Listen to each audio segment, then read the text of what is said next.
Go.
There we go.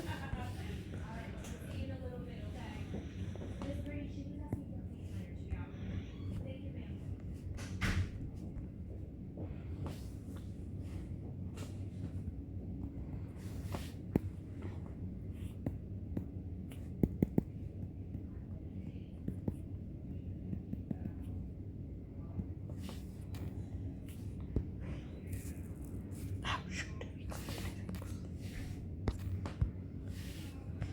Come here.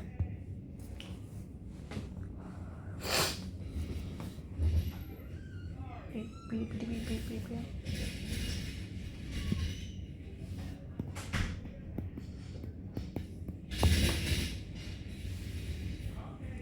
Come on.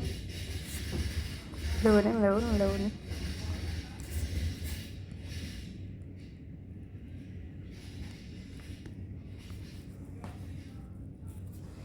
Good. Cut.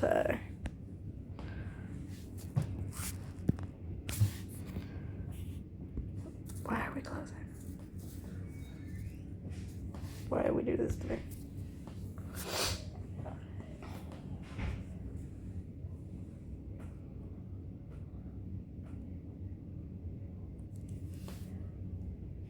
Why are we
How you doing? Look how cute you are. What are you working on? A vampire turtle. Oh, stop. That's awesome. Now, do you design those? Yes. That's awesome. I feel like you should sell that on a t-shirt or something. Can you do that? I upload some of them to Redbubble and sell them as like t-shirts, stickers, buttons, and stuff. Nice. This one, I asked my husband, like, I wanted to make sticker designs. What should I make? And he's like, turtles. Halloween turtles. Halloween turtles. That's a super good idea. Yeah, girl, you can make total business with that. Yes. My brother-in-law, actually, he recently, he is a very good, he's an artist, but he does a lot of like charcoal and he does a lot of like pencil. Yeah. So what he'll do is do designs, and he works with a graphic designer that then kind of creates them online, right? His designs. Yeah. And then Takes what he does on paper and kind of like cleans it up a little Cleans bit it. to make it look. and then he prints t-shirts and stuff with it. I'm like, Yeah. wow, that's so clever. Like, I just don't have that artistic abilities. I have surgical abilities and like abilities in surgery. It takes like 3D concepts, right? But like Which this takes is like, look forever. how cool. Like this, it's awesome. Look how symmetric and cool it is. Yes. I spent forever. Yeah, I mean, you Not can that see much it. time. And look at the cape. It has like because you can tell that that's kind of the back of part. the part. Yeah. My brain is thinking Bela Lugosi and Counting Muppet.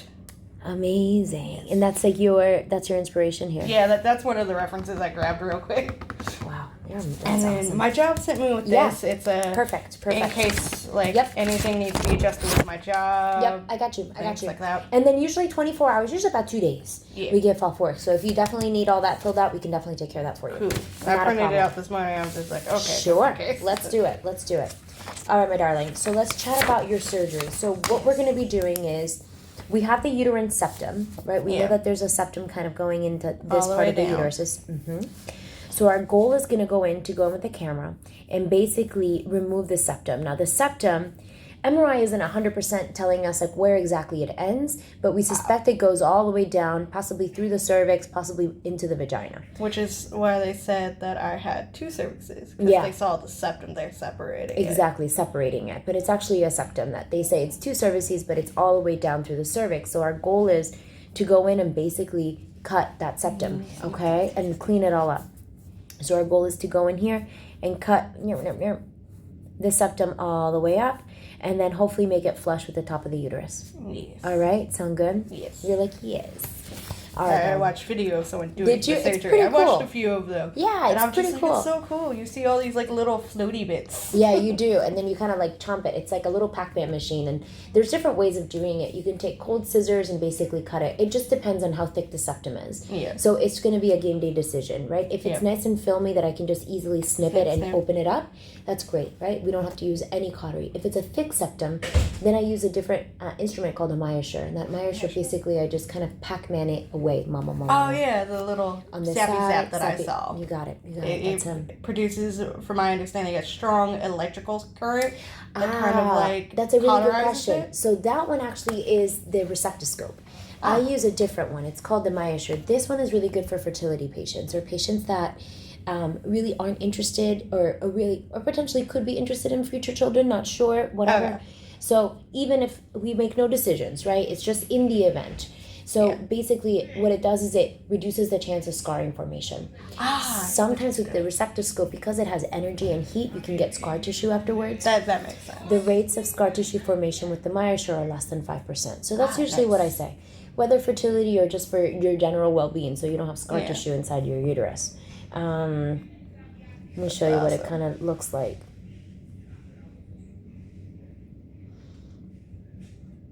This video is too long, but it kind of looks like this. This is how it works on a polyp, but the concept is similar. We just use the same instrument to kind of... Pathology has been confirmed. The outflow channel is removed. Let me see here, and then this is what I want to show you. Removal of the fibroid should occur at the surface of the pathology. So it's a little Pac-Man guy, The and window it goes of the in, myosure tissue it removal opens it up, should Oh. always be in contact with the fibroid surface to maximize and tissue then it chomps it away like a removal and reduce Pac-Man. evacuation. Okay. So the So septum, inside there's like a little Pac-Man-y blade, like a and it goes shredder. really fast, and it chomps it away. So the idea with the septum is that we go with the septum and kind of chomp the septum away. Bum, bum, bum, bum, bum. Alright. Okay. Risks of surgery. I know we talked about this last time, but it's been a little bit. So I like to just kind of go through things since it is next week, right? Might as well. Yes. So risk of surgery, a little bit of pain or cramping, and typically we send ibuprofen or Tylenol to your pharmacy, just for comfort sakes. Most of the time, whatever you have lying around at home is enough. Most of the discomfort will be at the time of surgery while you're asleep. So maybe some mild cramping, but nothing too bad. Risk of anesthesia. So we're going to, potentially the risk of anesthesia, and they're going to talk to you about all the risks of anesthetic. This is general. This is like a light sedation. I can't eat for a certain amount of time beforehand. Correct. So usually the night before, they say no eating or drinking 8 hours before surgery. 8 hours. So that's typically what they'll do. And then bleeding can also happen after the procedure. You might have light bleeding. Heavy bleeding is not normal. It's not common, but you might have some light spotting of light bleeding as well. Infection, rates of infection are very low, less than 1%. We do everything cleanly and sterilely to reduce that chance. Perforation, or making a hole through the top of the uterus. So there's potential that our instruments can make a hole through the side of the uterus, through the top of the uterus, through the side of the uterus. Yeah. The chance of that happening again is very low because we're watching ourselves. And for whatever reason, if we don't see our landmarks, I just stop and I'm like, well, let's reassess and reorient. Reorient, yeah, and that's it. So the chance of that happening is very low. Yeah. Other things that could happen, scar tissue formation in the uterus, but again, with the instruments that I use, the rates of it is less than 5%. Yeah. And too much fluid. So basically what happens is that when the walls of the uterus are actually glued together. So in order to kind of see inside of it, I need to use fluid to separate them. To expand them. And then that fluid... And you told me your machine automatically turns off. You remembered. That's right. Yes. So my machine automatically turns off when we reach the safety threshold. Yes. Okay. Other things. Activity-wise, so typically a lot of this is like 24 hours, 48 hours, just to recover from anesthesia.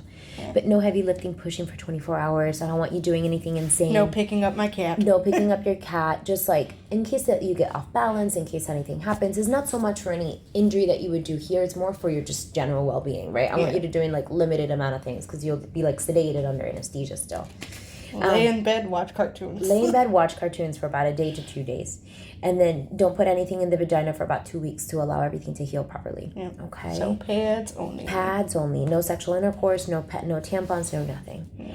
Pain management, you can take oral pain medication like we talked about. Yeah. Usually over-the-counter stuff is fine. Ibuprofen or Tylenol. Can you take ibuprofen? I have trouble with chewing pills, so I take baby aspirin. Baby Advil is what I have currently. Sure. Perfect. Baby Advil is perfect. That's wonderful. Recovery at home. So typically most of the time is recovery from surgery is generally just a few days like we talked about. Yeah. Maybe longer for certain people, but I suspect you'll be just fine. Yeah. And then it's normal to have some drainage or small amount of bleeding from the vagina like we talked about. And it may last up to 6 weeks. Cool. May last up to 6 weeks. You got it. Fevers, chills are the reasons to call me if you have fevers, chills, severe nausea, vomiting. That's not getting better. Okay. Bright red vaginal bleeding where you're soaking more than a pad in an hour. That's way too much bleeding. I need to know about it. Pain that is not getting better with the pain medication. Having really bad pain. You're like, what is happening? Right. Pain or swelling in your legs, especially if it's one-sided.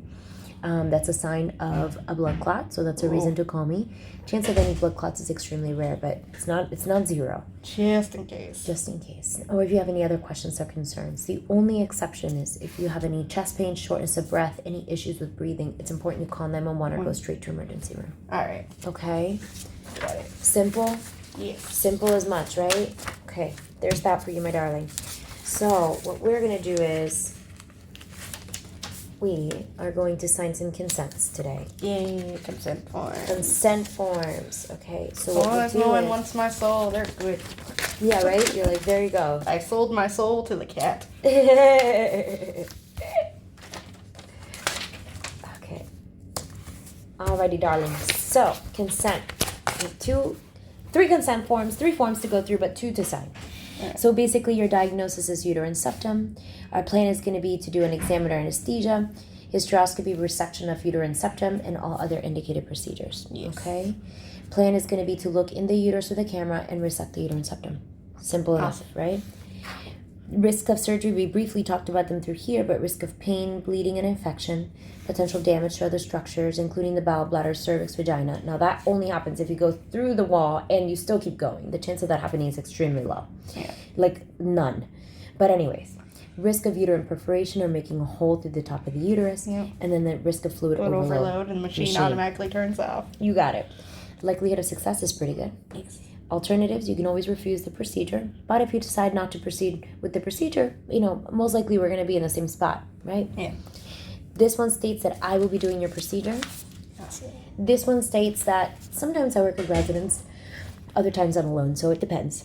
Depends on the day. Residents are the people in medical school, right? They're actually after medical school. After so medical they're like, school, so they're internship, right? They're like apprenticeship doctors. So Apprenticeship. they're already doctors, but they're in their apprenticeship. So they have They're like in their still learning phase. they're Yes, still bring learning them phase. in. Yeah, Bring them all in. Bring them all. You have an interesting case, so it's good to learn from. But the technique is kind of difficult, so I will be doing your surgery. Yes. But they can come in and help out and at least see what's Yeah. going on. I appreciate that. Thank you. Yes. This one says I'm that just like, let them all come in so they all know. so they know in the future and they don't misdiagnose people, right? Right. This one says that any tissue, organ, anything that we remove from the septum is going to go over to the pathologist and they're going to look at it, make sure it's not cancer. It's not cancer, okay. but we just make sure. This one says that you allow me to take pictures. Yes. We want before and after photos. This one says that the consent is good for 30 days. Yes. This one says that the anesthesiologist will be putting you to sleep for the procedure. And this one says that no guarantees can be made from the procedure. That's Okay. good. Yeah. All right, love. You can sign this one here for me. All right. Cool.